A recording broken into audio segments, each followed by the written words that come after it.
जम्मू कश्मीर के कई सेक्टर में बीती रात भी गोलीबारी जारी रही। पाकिस्तानी रेंजर्स ने फायरिंग की, मोर्टार से गोले दागे तो सीमा सुरक्षा बल के जवानों ने उनके हर हमले का मुंहतोड़ जवाब दिया। बीती रात कठुआ, सांभा, आरएसपुरा, अरनिया और अखनूर सेक्टर में बीएसएफ के करीब 30 पोस्ट पर पाकिस्तान की ओर से गोलीबारी की गई। सबसे पहले पाक की ओर से कानाचक पोस्ट पर फायरिंग हुई। अखनूर सेक्टर में एक स्थानीय नागरिक के जख्मी होने की भी खबर है। जानकारी के मुताबिक पाकिस्तानी रेंजर हमले के लिए ज्यादातर 82 mm मोर्टार का इस्तेमाल कर रहे हैं। लगातार हो रही फायरिंग से 4 दिनों में 8 लोगों की मौत हो चुकी है, जबकि 80 से ज्यादा लोग जख्मी हो चुके हैं। भारतीय सुरक्षा बलों की जवाबी कार्रवाई से पाकिस्तान में भी बड़ी तबाही हुई है। हीरानगर सेक्टर में भी तबाही की तस्वीरें देखी जा सकती हैं। वहां 50 से ज्यादा गांवों में सन्नाटा पसरा है। घरों पर ताले लटक रहे हैं। टीम भी आरएसपुरा और कई दूसरे इलाकों में पहुंची। वहां पाकिस्तान की बर्बरता की एक एक तस्वीर सामने आई। कई घर तबाह दिखे। 50 से ज्यादा पशुओं की भी मौत हो चुकी है। खौफ में जी रहे लोग अब पलायन को मजबूर है। सरकार ने लोगों के लिए कई कैंप भी स्थापित किए हैं। कैंप्स जो हैं वो तो हैं ही, उसके अलावा भी जितने भी बॉर्डर विलेज हैं उन सब के लिए हर एक डिस्ट्रिक्ट में जो डिप्टी कमिश्नर ने कंटिजेंसी प्लान बनाया हुआ है कि अगर किसी कारण से अगर उन गांव में भी अगर शेलिंग होती है तो वहां के लोग कहां शिफ्ट कर सकते हैं। युद्ध विराम तोड़ने की लगातार घटनाओं पर प्रधानमंत्री ने चुप्पी तोड़ी है। उन्होंने कल कहा था कि सरहद पर जल्द ही सब कुछ ठीक हो जाएगा। मोदी इस मसले को लेकर राष्ट्रीय सुरक्षा सलाहकार अजीत डोभाल और सेना प्रमुख दलबीर सिंह सुहाग से भी मुलाकात कर चुके हैं। सूत्रों की माने तो भारत सरकार ने साफ कर दिया है कि जब तक सीमा पर नापाक हरकतें नहीं रुकती तब तक पाकिस्तान से बातचीत का कोई सवाल ही नहीं है। गृह मंत्री राजनाथ सिंह ने भी कहा है कि पाकिस्तान की इन हरकतों का करारा जवाब मिलेगा। कल फरीदाबाद में उन्होंने कहा कि भारत सरकार नजर बनाए हुए है और ठोस कार्रवाई की जा रही है। मैं समझता हूं कि आप पाकिस्तान के समाचार पत्रों को भी उठाकर देखिए, आपको जानकारी मिल जाएगी कि भारत सरकार देश जानना चाहता है। कृपया यहाँ के देशवासियों को बता दीजिए, क्योंकि लोगों ने बहुमत दिया है। मैं नहीं बतलाऊंगा। मैं इतना ही कहना चाहता हूं कि देशवासियों का मस्तक ऊंचा रहेगा।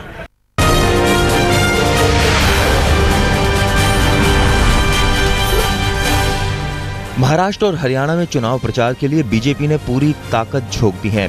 प्रधानमंत्री नरेंद्र मोदी पार्टी की कामयाबी के लिए लगातार रैलियां कर रहे हैं। कल हरियाणा में रैली के दौरान मोदी ने कहा था कि मैं राज्य को स्कैम प्रदेश से स्किल प्रदेश बनाऊंगा। लगे हाथ उन्होंने मुख्यमंत्री हुड्डा और INLD नेता ओम प्रकाश चौटाला की भी जमकर खिंचाई की थी। पीएम ने हरियाणा से परिवारवाद खत्म करने की भी अपील की।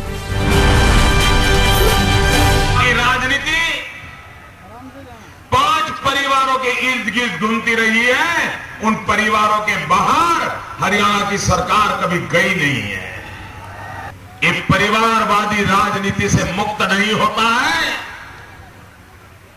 हरियाणा विकास की यात्रा पर नहीं बढ़ पाएगा भाई।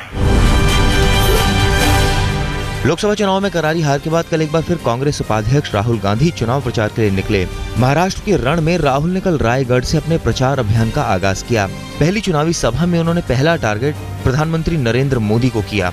चीन के घुसपैठ, पाकिस्तान के सीजफायर जैसे मुद्दे पर पीएम पर निशाना साधा। दूसरी ओर लातूर में जहां उन्होंने आरोप लगाते हुए कहा कि बीजेपी सरकार हमारी योजनाओं को खत्म करने की कोशिश में है।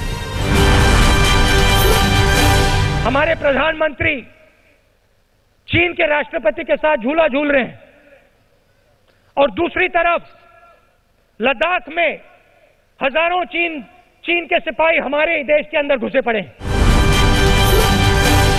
शिवसेना प्रमुख उद्धव ठाकरे ने गठबंधन टूटने का ठीकरा बीजेपी के सिर फोड़ा है। आज तक से खास बातचीत में उन्होंने आरोप लगाया कि सब कुछ दिल्ली के इशारे पर तय होता है। उद्धव ने ये भी सवाल किया है कि यदि मैं सीएम बनता तो इसमें गलत क्या था। उन्होंने मोदी की टीम की तुलना एक बार फिर अफजल खां की सेना से की। हालांकि मोदी पर हमले से इनकार किया।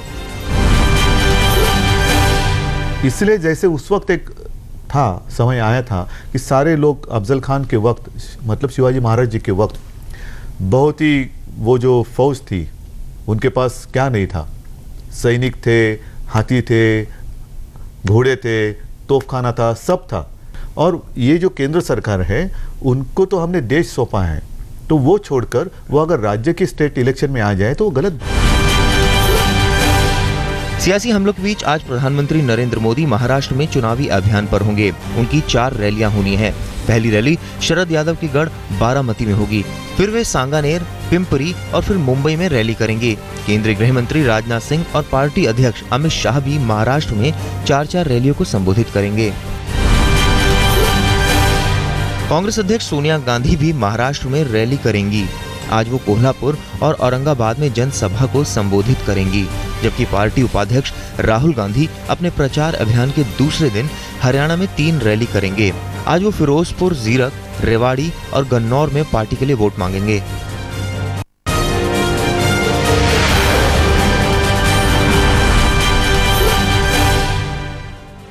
राजस्थान की मुख्यमंत्री वसुंधरा राजे ने इशारों में प्रधानमंत्री नरेंद्र मोदी पर हमला बोला है। जयपुर में उन्होंने लोकसभा और विधानसभा चुनावों में बीजेपी को मिली कामयाबी को किसी की व्यक्तिगत जीत नहीं माना है। उन्होंने कहा है कि ये जनता की जीत है। मोदी के स्वच्छता अभियान पर भी सीएम ने निशाना साधा। उन्होंने कहा कि हमने तो 2003 में ही सफाई अभियान की शुरुआत की थी। राजस्थान के अंदर 25 के 25 सांसद और 200 में से 163 हमारे विधायक आप लोगों ने अपनी ताकत के ऊपर जिता के भेजा है और उसके लिए मैं आपको बहुत बहुत धन्यवाद देना चाहूंगी। अगर किसी व्यक्ति को लगता है कि मेरी वजह से ये काम हुआ है तो उसको फिर से सोचने की जरूरत है। लखनऊ से मुलायम सिंह यादव के निशाने पर रहे पीएम नरेंद्र मोदी। बुधवार से शुरू हुई समाजवादी पार्टी की राष्ट्रीय कार्यकारिणी में मुलायम ने कहा है कि मेरी आलोचना करने के लिए 56 इंच का सीना चाहिए। प्रधानमंत्री ने कहा मुलायम सिंह 56 इंच का सीना चाहिए, तो फिर हमने तो जवाब दे दिया। उसके बाद सब आगे बढ़े। हमको हमारा सीना कितने इंच कहा जब गुजरात में आपने कतरियाब कराया विशेषकर 1 वर्ष का। मुलायम के सुर में सुर मिलाते नजर आए जेडीयू अध्यक्ष शरद यादव। वो भी समाजवादी पार्टी के मंच पर थे। मुलायम के साथ साथ उन्होंने मोदी पर निशाना साधते हुए कहा कि उन्होंने देश की जनता से झूठे वादे किए हैं। मुलायम और शरद के एक साथ मंच पर आने से तीसरे मोर्चे के कयास लगाए जा रहे हैं। रॉबर्ट वाड्रा लैंड डील मामले में हरियाणा की कांग्रेस सरकार को बड़ी राहत मिली है। 15 अक्टूबर को मतदान से ठीक पहले चुनाव आयोग ने मुख्यमंत्री भूपेंद्र सिंह हुड्डा को क्लीन चिट दे दी है। आयोग ने माना है कि जमीन सौदे में आचार संहिता का उल्लंघन नहीं हुआ। बीजेपी ने लैंड डील के खिलाफ 7 अक्टूबर को लिखित शिकायत की थी। न्याय के लिए अब अदालत का चक्कर काटने की जरूरत नहीं पड़ेगी। एक एसएमएस के जरिए सुनवाई की तारीख और कोर्ट नंबर की जानकारी आपको मिल जाएगी। कानून मंत्रालय जल्द ही ये एसएमएस सेवा शुरू करने जा रहा है। अदालत में लंबित मामलों को जल्द से जल्द निपटाने के लिए भी मंत्रालय ने पहल की है। कानून मंत्री रविशंकर प्रसाद ने इसके लिए सभी हाईकोर्ट के मुख्य न्यायाधीशों और राज्य के मुख्यमंत्रियों को चिट्ठी लिखी है। विजयदशमी के दिन हुए पटना हादसे की जांच को लेकर बीजेपी में फूट दिखाई देने लगी है। बिहार बीजेपी के वरिष्ठ नेता सुशील कुमार मोदी ने कहा है कि मामले की सीबीआई जांच की जरूरत नहीं है। उन्होंने सीपी ठाकुर की केंद्रीय एजेंसी से जांच कराने की मांग को खारिज कर दिया। फिलहाल इसकी जांच राज्य सरकार के आदेश पर 2 सदस्यीय टीम कर रही है। झारखंड में आगामी विधानसभा चुनाव के लिए सियासत तेज हो गई है। झारखंड विकास मोर्चे ने ऐलान किया है कि पार्टी किसी भी गठबंधन में शामिल नहीं होगी। अध्यक्ष बाबूलाल मरांडी ने ऐलान किया कि उनकी पार्टी सभी 81 सीटों पर विधानसभा चुनाव अकेले दम पर लड़ेगी। झारखंड विकास मोर्चे की कार्यसमिति की बैठक में फैसला हुआ।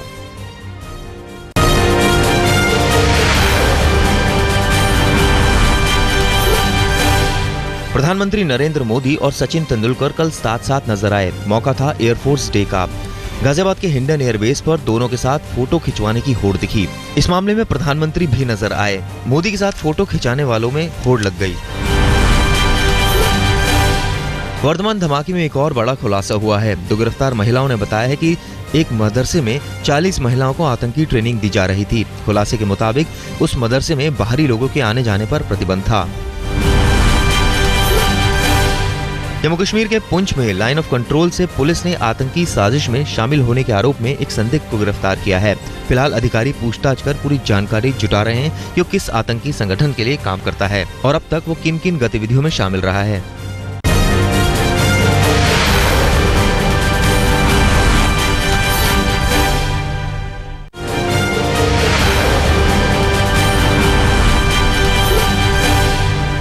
यूपी के उरई में 2 लड़कियों की लाश मिलने के मामले में नया मोड़ आ गया है। दोनों नाबालिग लड़कियों को गाजियाबाद पुलिस ने पकड़ा है। 2 लड़के भी गिरफ्तार किए गए हैं। 24 सितंबर को दोनों बहनें लापता थी, लेकिन 4 अक्टूबर को दोनों लड़कियों की लाश मिली। घर वालों ने उनकी पहचान भी कर ली। इससे नाराज लोगों ने 5 अक्टूबर को प्रदर्शन किया था। मामले में दारोगा एसपी का तबादला भी कर दिया गया था, लेकिन कल उन दोनों लड़कियों को जिंदा पुलिस ने पकड़ लिया। अब पुलिस जांच में जुटी है कि जिन लड़कियों की लाशें मिली वो कौन थी। पुलिस शक के आधार पर लड़कियों के माता पिता से भी पूछताछ कर रही है। नोएडा सेक्टर 60 में एक कॉल सेंटर कर्मचारी के अपहरण की कोशिश करने वाले एक आरोपी को पुलिस ने दबोचा है। आरोपी के पास से वारदात में इस्तेमाल कार भी बरामद कर ली गई है। 2 आरोपी अभी भी फरार हैं। आरोपियों ने 5 अक्टूबर की शाम लड़की को अगवा करने की कोशिश की थी। मध्य प्रदेश की सतना पुलिस ने नकली नोट बनाने वाले गिरोह का पर्दाफाश किया है। 4 आरोपी रंगे हाथ पकड़े गए हैं। इस गिरोह में एक विधायक का बेटा भी शामिल है। आरोपियों से पुलिस ने 11,000 के नकली नोट, एक प्रिंटर, कंप्यूटर और नोट छापने की स्याही भी बरामद की है।